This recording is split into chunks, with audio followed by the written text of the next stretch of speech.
are. When we're practicing our leash stuff, I've got these really high value treats, but they're like super tiny, soft, and they're not gonna crumble on the ground. So like you can kind of see here.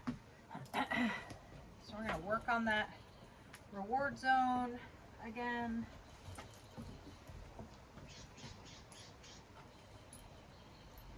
Treat being delivered with that head nice and high.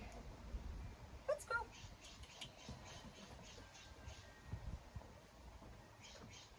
Let's go.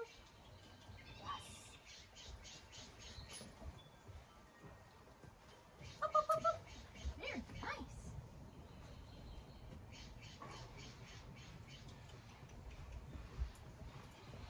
Very good. Over here. Yes, and then working on that automatic sit, which means when I stop, you sit. Yes. Very nice.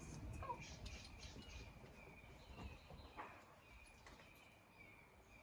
Nicely done. Let's go. That was just really beautifully keeping eye contact with me, anticipating as I slow down that I'm gonna sit. Let's go.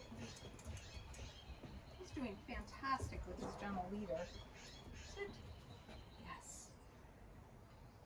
Very good. Very good. Touch. No, no. Good job. Touch. Touch.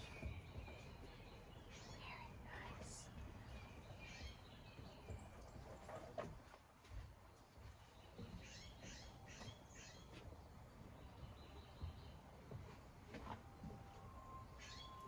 So again, I'm always practicing this in really short bursts, doing this really intense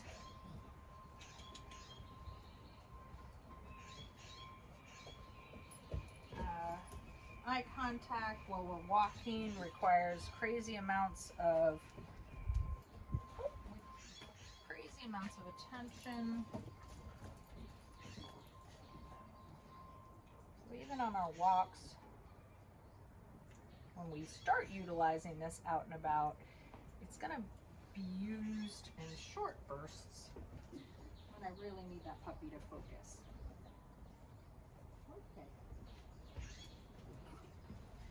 Okay.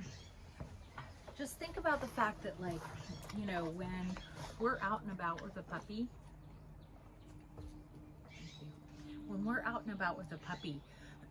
their walks are, there's so much involved. The mental stimulation and the figuring out of their world is a huge part of this. So when we're asking for eye contact and working on fun zone and reward zone, that should be just like, you know, 20 or 30 seconds. And then I'm just gonna say, hello.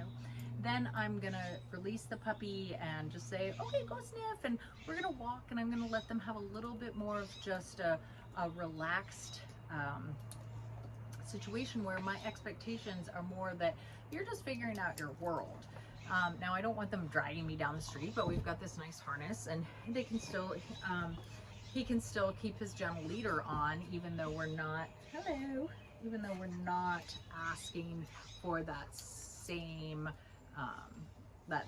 level of engagement. So I really think this has been kind of a nice week for him. I know last week was such a struggle, but I feel like the gentle leader could be a good game changer for us. Maybe using that soft muzzle around the cats will be a little bit more relaxing for you.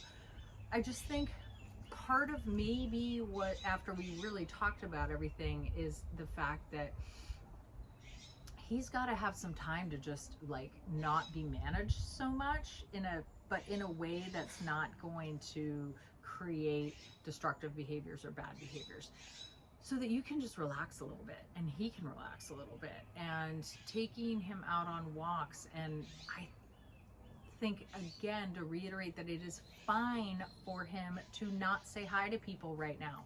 Walking by people, just learning that that's the norm. And then if he does need to meet another dog, we're not necessarily,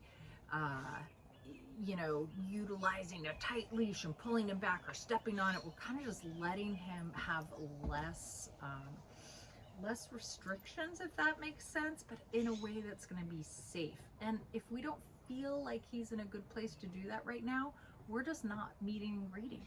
So lots of things to think about and practice. I know you're going to have a nice weekend away, and he's going to have a lot of engagement with other dogs, which I think has been really good for him. I've brought him to the park in Sausalito a couple times this week to just see what see how he does, and he starts figuring things out on his own. So I'm excited to see what next week is going to bring, and we will talk to you Tuesday. Bye.